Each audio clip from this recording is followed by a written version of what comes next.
Welcome back to the Deep Dive. We are here to take a stack of your sources, distill the critical insights, and deliver the knowledge you need straight to your ears. Today, we are heading into one of the most dynamic and complex urban centers on the periphery of Tokyo, Machida. Machida is a fantastic case study. It's often called the West of Shibuya, which paints a picture of this vibrant, bustling hub. It really is. It's a huge economic and commercial center, and it's strategically positioned right on that really intricate border between Tokyo and Kanagawa Prefecture. And that positioning, that border, is really the key to everything we're talking about today. Absolutely. As we're going to see, it has created these incredible layers of hidden history.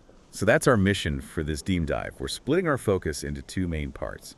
First, we're going to uncover the incredibly persistent and notorious history of a specific, now vanished location near the station. It was known cryptically as Tanbo. And then once we've explored that, we'll zoom out. We'll broaden our view to understand how Machida's really unique geographical and historical identity led it to become this city of contrast that it is today. Our sources for this are fascinating. They really run the gamut. They do. We're looking at post-war sociolegal history, urban geography, a lot of local civic archives, and, some really remarkable accounts of municipal and citizen action. They seem to chronicle a chapter of local history that, frankly, a lot of people would probably prefer to forget. Oh, for sure. But it's a chapter that profoundly shaped the city's development, whether they like it or not. Okay, so let's unpack this right away. The name itself is a puzzle. What does the term Tanbo, which, literally translates to rice paddy, have to do with a super crowded, bustling city center? Right, it feels completely out of place. By the time it was finally eradicated, it was a notorious red light slum. So why the name? Well, the name isn't just a metaphor. It's not just a cute nickname. It's actually the key to understanding its origins and I think its very long life. You mean it was literally rice paddies? Literally. The physical geography of those paddies and the wetlands there created the initial opportunity. And then later, the administrative geography, specifically its location right on the border, that gave it the legal shield it needed to thrive for decades. Let's start right there at ground zero, the physical location. If you were a passenger on the Odaku line back in, say, the 1960s, approaching what was then Shinjuku Machida Station, what would you have seen?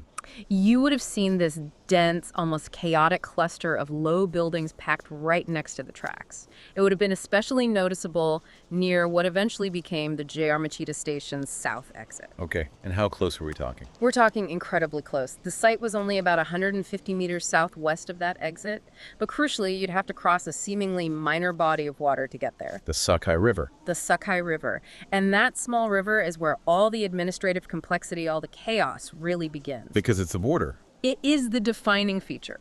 The Sakai River serves as the legal boundary between Tokyo and Kanagawa Prefecture. So you have this bizarre situation. With the clients who are all coming from Tokyo. Right. The overwhelming majority of its clientele, its entire economic reason for being, stemmed directly from the Tokyo-based Machida Station. But the infamous location itself was legally situated in Sagamihara City, Kanagawa Prefecture. That's just, that one geographical line created a bureaucratic nightmare. It really did. So wait a minute, does this mean the Tokyo Police, the Metropolitan Police Department, had zero jurisdiction, even if all the customers were flowing straight from a Tokyo train station 5 minutes away? Effectively, yes. That's the heart of the problem. Tokyo's police couldn't act unilaterally. Any action, any raid, any investigation required them to coordinate with the Kanagawa Prefectural Police. And that kind of joint operation is always complicated. It's slow, it's resource intensive, and it gives the criminals plenty of time to get wind of what's happening. This jurisdictional confusion provided a powerful, almost perfect layer of protection for the illicit businesses operating in Tanbo. It's an accident of Meiji-era map drawing that became a shield against law enforcement for the next century. That's a perfect way to put it. So let's just confirm the name itself. You said it was literal. Were there really rice fields there? Absolutely. The sources are very clear. This was not just folklore.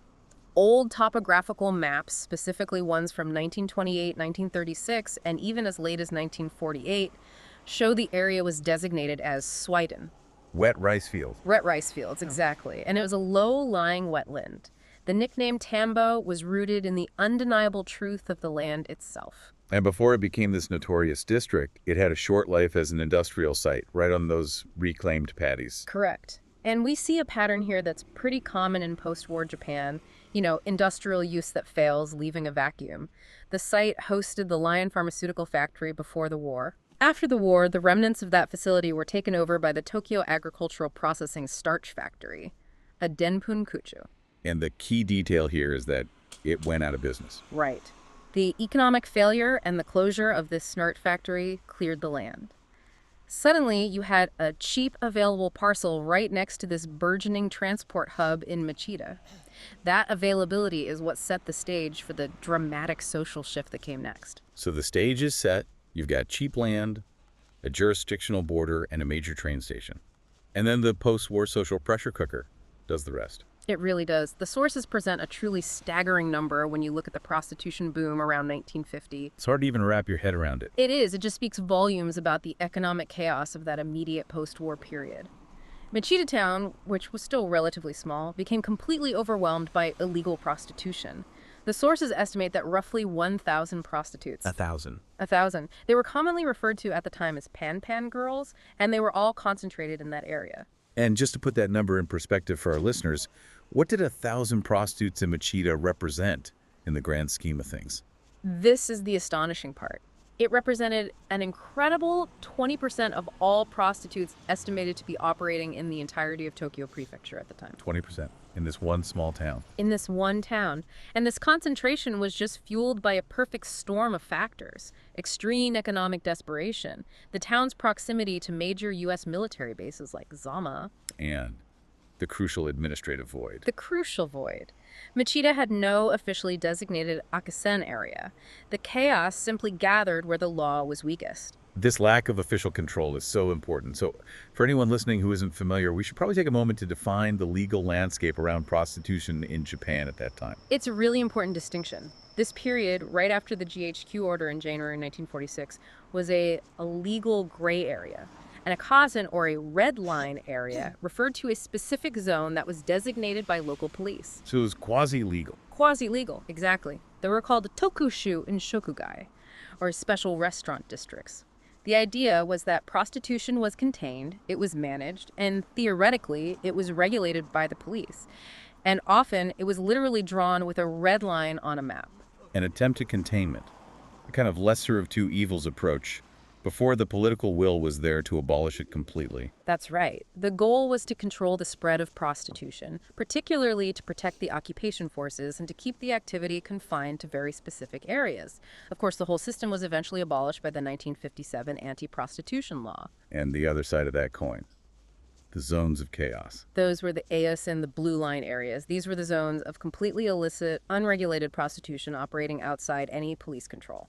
And they would pretend to be other businesses. Right. Businesses in an ASIN would masquerade as legitimate light businesses, small bars, cafes, little inns, while secretly engaging in sex work. And Machida, because it lacked that designated akasen, was the perfect environment for these unregulated ASIN operations to just proliferate.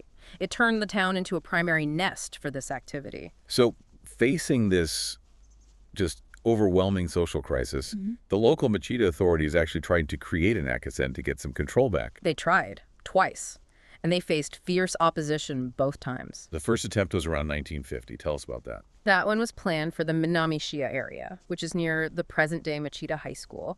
It was actually local shopkeepers who initiated the plan. They saw it as a way to centralize and manage the scattered population of sex workers. What was their argument? Their argument was basically city development and public order, that it was better to have it all in one place than spread all over town. But the civic resistance was immediate and, frankly, overwhelming. And who led that fight against it? It was the local PTA and the neighborhood residents. They led the charge, they filed petitions, they held protests, and they successfully argued that the designation violated local regulations about residential peace. So this wasn't just passive resistance. Not at all. It was a really powerful demonstration of early post-war civic power successfully overriding the commercial and even some of the political interests that were trying to establish the zone. Okay, so that failed. Then the second attempt, in 1953, brings us right to the future Tanbo site. It does. But this time, the plan was moved across the border. It was proposed in Sagamihara town in Kanagawa. And this one was more ambitious. Much more. The proposal was to reclaim about 1,500 tsubo of rice fields. A tsubo is about 3.3 square meters, so we're talking about almost 5,000 square meters. It was big enough for 30 to 40 shops, a whole new purpose-built district. What was the specific motivation for this cross-border development at that moment? The timing is critical here. The Korean War was winding down, and the whole region was anticipating a massive influx of returning U.S. soldiers to the nearby bases, especially Camp Zama. So it was a pragmatic decision. Highly pragmatic. The feeling among some Sagamihara officials was, look, if we don't create a controlled district right here on the border, these disgraceful problems, meaning unregulated prostitution, are just going to spread completely uncontrolled all throughout our town. But just like the first attempt, this one also failed to get official Akasen status. Correct. The opposition was just as fierce. The Sagamihara Women's Association, the PTA, again, other local groups, they refused to back down. But the political will to create some kind of managed zone was still very strong, given that military context. So what was the compromise? The plan was revised. It was officially designated a light restaurant district, and they built it anyway, on the reclaimed rice fields right next to the boundary line. And immediately, this technically legitimate light restaurant district immediately became the illegal ASIN known as Tanbo. The location, the economic demand, the lack of official status, it just instantly morphed into a functioning, unregulated red light district. This leads us to the great legal irony. The thing that allowed Tanbo to persist for so long. The Japanese government finally cracks down nationally. Right. The pivotal national event was the 1957 anti-prostitution law. This law officially dissolved all the legal Akasen areas across the entire country. Those zones were legally shut down. And the police finally had clear powers to enforce the law against organized vice. They did. But the Tanbo district remained completely untouched. And this is the core deep dive nugget right here. It really is. Because Tanbo had never been formally designated an Akasen, it was always an illicit AOSIN operating under the radar in Sagamihara, it fell completely outside the scope of the 1957 law. So the law killed its competition. Exactly. The law killed the controlled, quasi-legal zones, but this loophole allowed the uncontrolled zones, like Tanbo, to flourish without any competition from the former legal districts.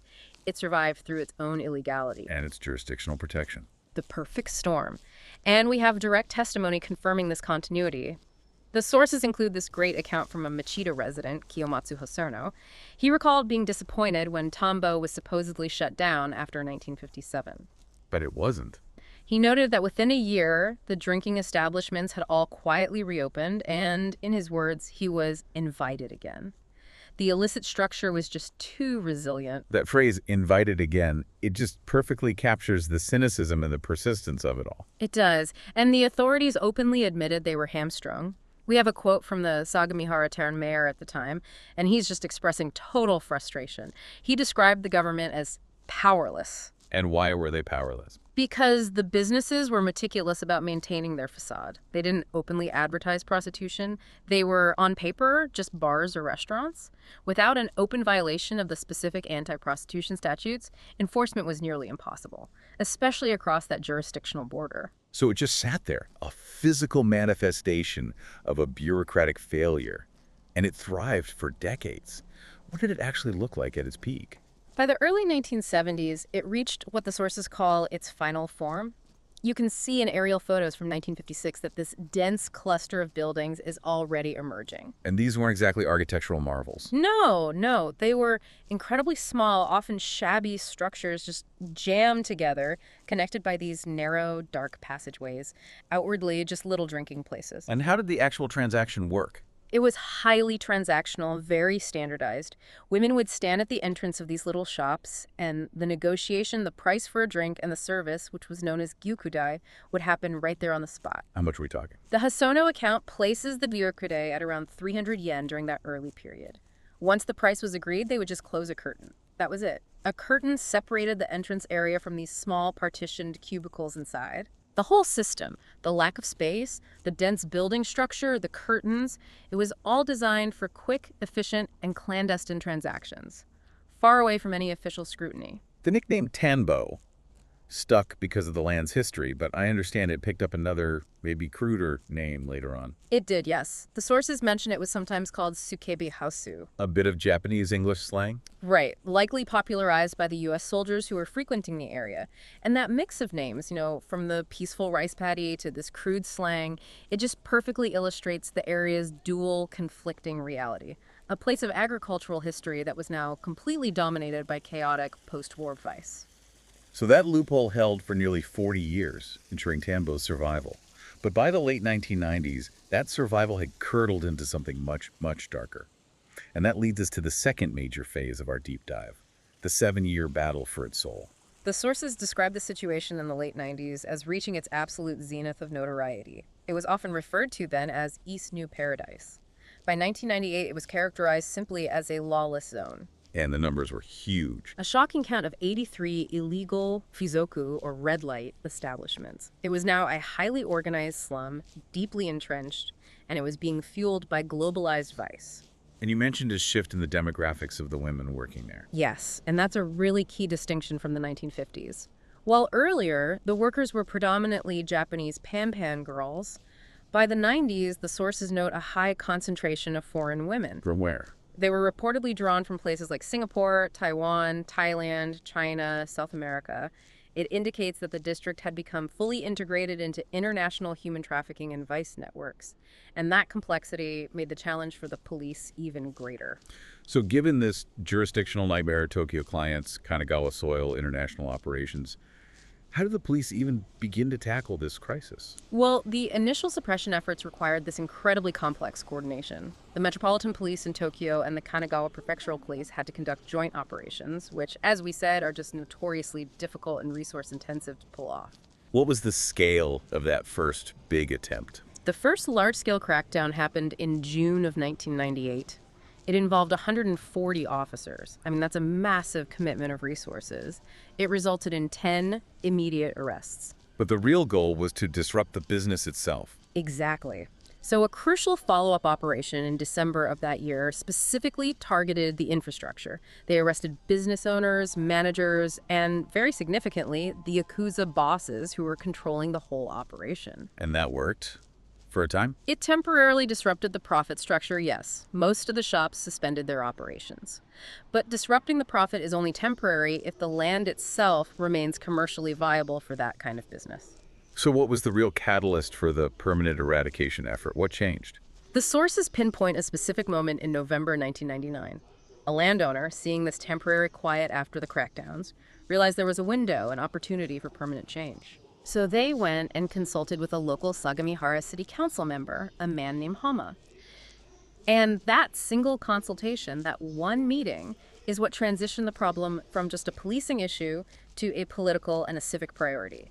It kicked off the organized long-term movement. So this whole effort wasn't driven by some sudden new law from the top down. It came from the community up. Precisely. In January of 2000, they established the Liaison Council to make the JR Machida Station South exit a bright and crime-free town. That's a mouthful. It is, but the sheer scale of it is remarkable. 72 different groups joined forces. We're talking about neighborhood associations, local businesses, crime prevention groups, and critically, PTA representatives from nearby schools like Taniguchi and Tsuruzono Elementary. So in essence, you have local mothers and shopkeepers banding together to tell organized crime, enough is enough. That is exactly the power dynamic that was at play, and the council's strategy was twofold. First, apply constant, visible public pressure. Rallies and things like that. Frequent citizens' rally events, street awareness campaigns, maybe 3 or 4 times a year. This forced the police to dedicate resources just to secure the rallies, keeping the issue in the spotlight. And the second part of the strategy. To serve as a support mechanism.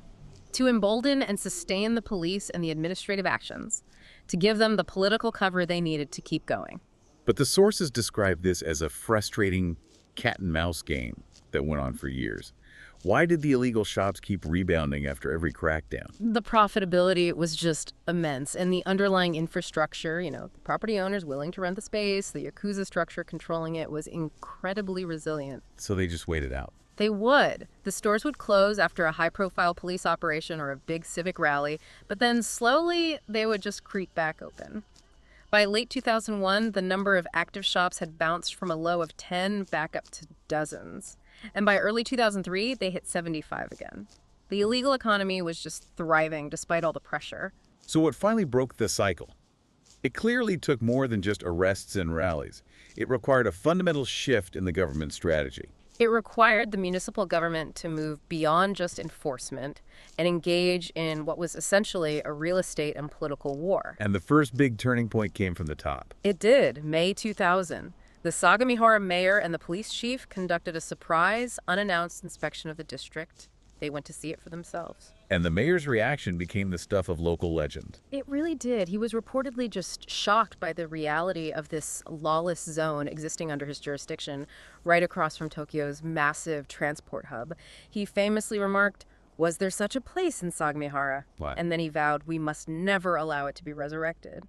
And that wasn't just a soundbite for the news. It signaled the full political commitment of Sagamihara City to finally end the problem for good. Vows are one thing, action is another.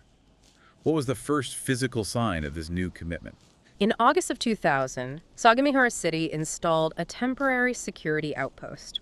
They acquired a little bit of roadland right at the entrance to the district and put up a police box. And that was a huge deal. It was huge. It placed a visible, official 247 police presence in a location that had historically been immune to constant police scrutiny.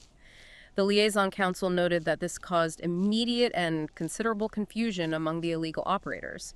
It totally disrupted their business model. But the ultimate move, the decisive action, was about eliminating the possibility of them ever coming back. They decided to win the real estate war instead of just the legal one. That was the coup de grace. It was the stroke of genius in 2003. Sagamihara City utilized 98 million yen of supplementary budget funds, which were approved swiftly by the city council, to acquire a crucial portion of the land within the problematic district. Wow, so they bought the problem away.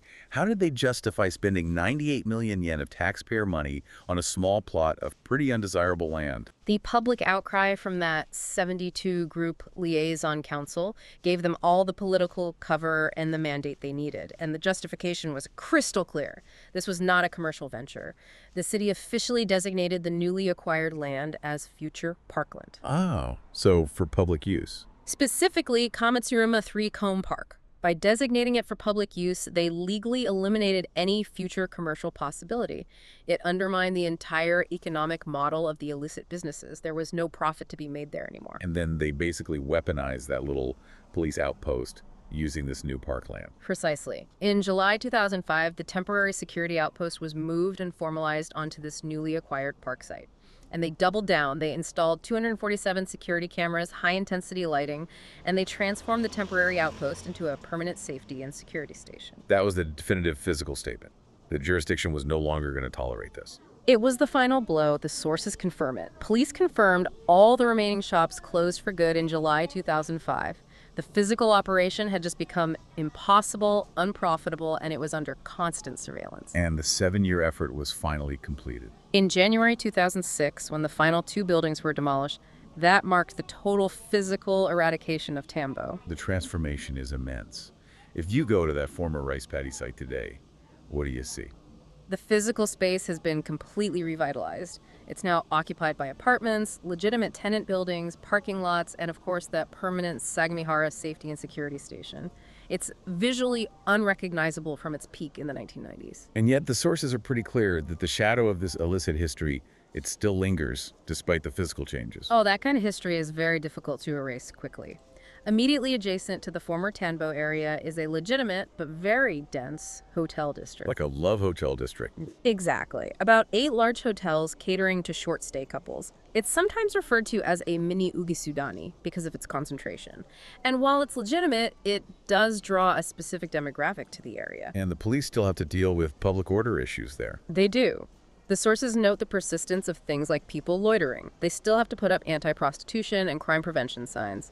And very tellingly, some of these signs are posted in languages like Chinese, which underscores that the area remains a complex challenge for enforcement, reflecting those demographics from the 90s crackdown. This illicit history also connects to a broader, ongoing security context for Machida as a whole, doesn't it? Absolutely. The Yakuza structures that controlled Tanbo were part of a much larger trend. Machida gained this unfortunate reputation as a new gathering point for organized crime groups who were being displaced by intense police crackdowns in central Tokyo, especially in Shinjuku's Kabukicho. And that escalated around the year 2000. Right around the same time, the Tanbo fight was heating up, and this led to some dramatic, very visible security challenges. The sources noted the 2007 Machida siege incident. Yes, a highly violent, gang-related shooting that took place very near the former Tanbo area. It just serves as this potent reminder that even after you eradicate the physical slum, the deeper contexts of organized crime and complex public order issues, which are fueled by the city's rapid growth and strategic location, they persist. We've now excavated this fascinating microhistory of Tanbo, showing how geography and law converged to create this decades-long anomaly. Now, let's zoom out, as you said, and place Machida City into its proper historical and geographical context. If Tanbo was the symptom, what does the city's overall identity tell us about the cause? Machida's geography is truly unique among Tokyo municipalities, and it really dictated so much of its development. It is the southernmost city on the Tokyo mainland, and it holds the unique distinction of sharing borders with 3 different ordinance-designated cities in Kanagawa. Three: Kawasaki, Yokohama, and Sagamihara.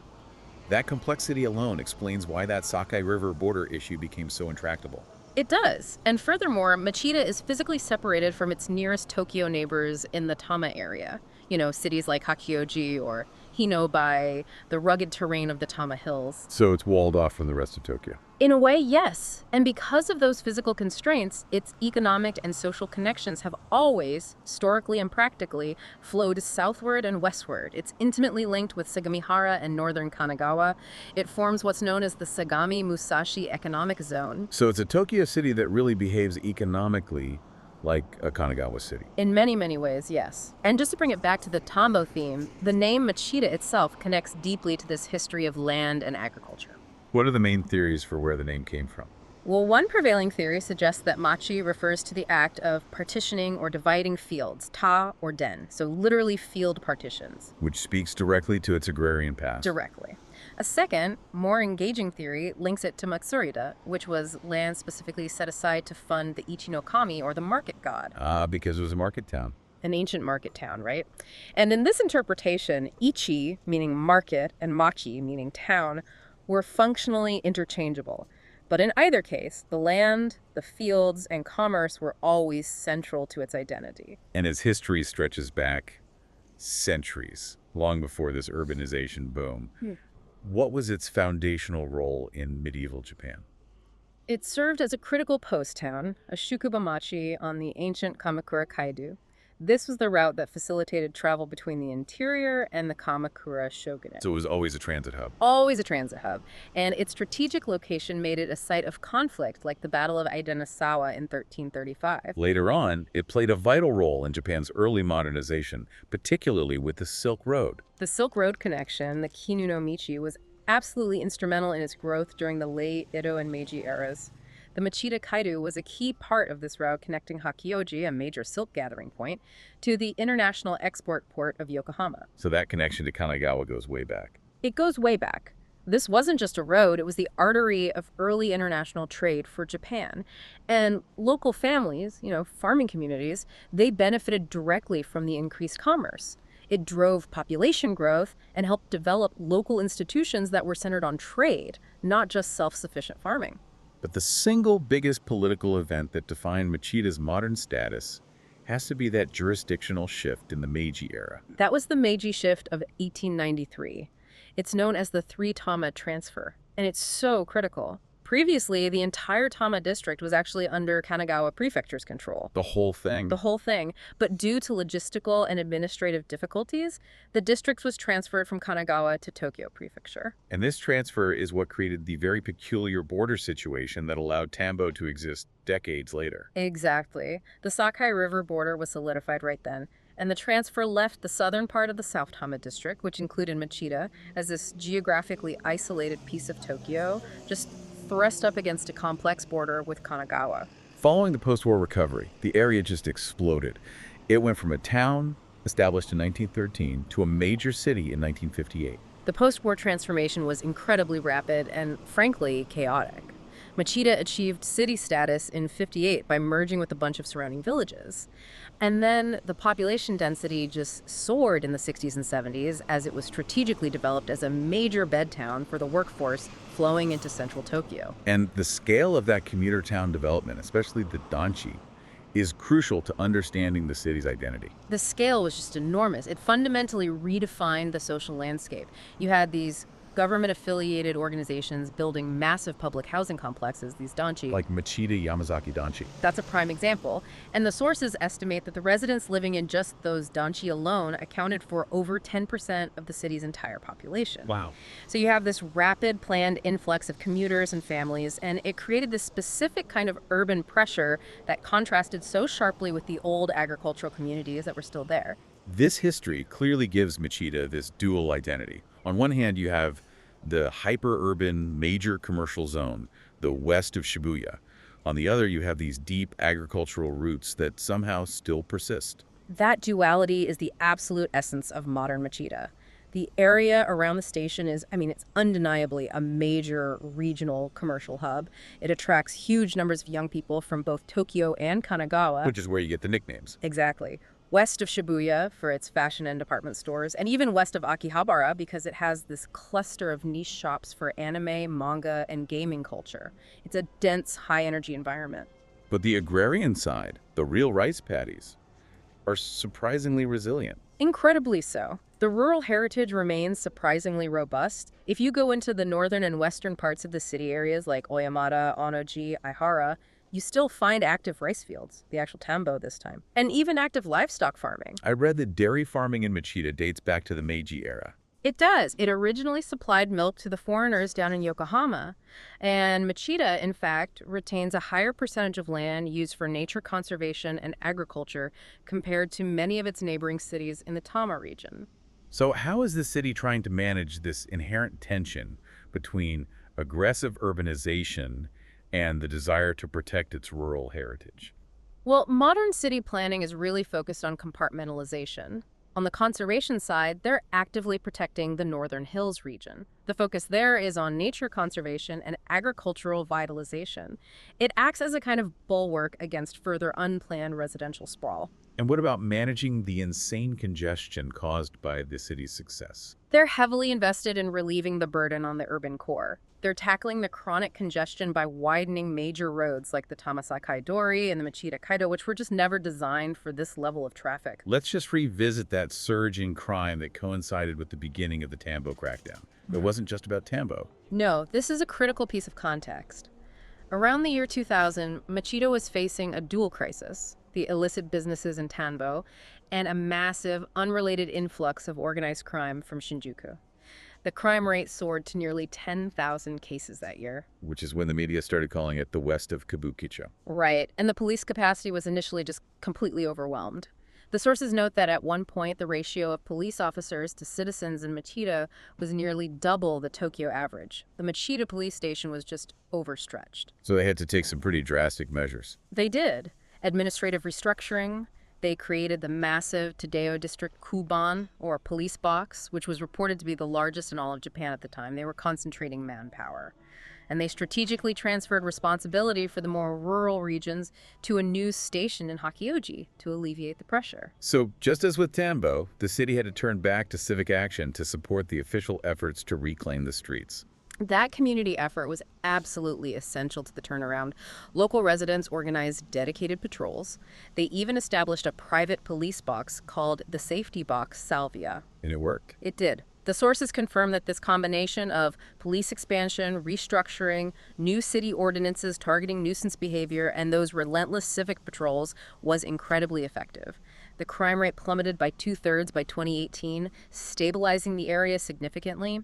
It just demonstrates again that civic power, when it's sustained, can fundamentally reshape a community. So what does this all mean? We've traced this small piece of land from literal rice paddies in the 1920s through the chaos of industrial collapse, the desperation of post-war social disorder, and its evolution into a highly concentrated illegal district called Tanbo. And it took a unified 7-year multi-prefecture effort, culminating in that brilliant land acquisition strategy to finally dismantle it. The story of Tanbo really is the concentrated story of Machida itself, isn't it? It's about Rapid, sometimes chaotic, growth right on the edge, geographically, administratively, and socially. I think so. What stands out most profoundly is how that accidental border, solidified by the Sakai River after the Meiji shift, and the socio-legal failure of the Akusen plan, how they converged to create an anomaly that was highly resistant to the law for decades. The genius of the eradication was administrative. The fact that Sagamihara City realized they couldn't win the legal battle, but decided to win the real estate war, instead using 98 million yen of public money to permanently designate the land for public benefit, that is such a powerful case study in municipal determination. It's a remarkable model for any community struggling with persistent blight or organized crime. They didn't just enforce the law, they physically removed the commercial viability of the crime itself. They replaced a notorious profit center with a park and a permanent security station. It just shows that infrastructure and land use policy can be the ultimate tool for social reform. We often think of history in terms of these grand governmental actions, but the physical eradication of Tanbo was ultimately the triumph of local people, the PTAs, the neighborhood associations, the shopkeepers, who sustained pressure for years, determined to reclaim their environment for their children. Absolutely. So when we consider urban development today, how often do we overlook the powerful, persistent shadows cast by history in a specific, seemingly forgotten piece of real estate? Especially when the river, defining a jurisdictional border, runs right through the heart of the problem. That physical line, drawn a century ago, shaped the destiny of that land for generations.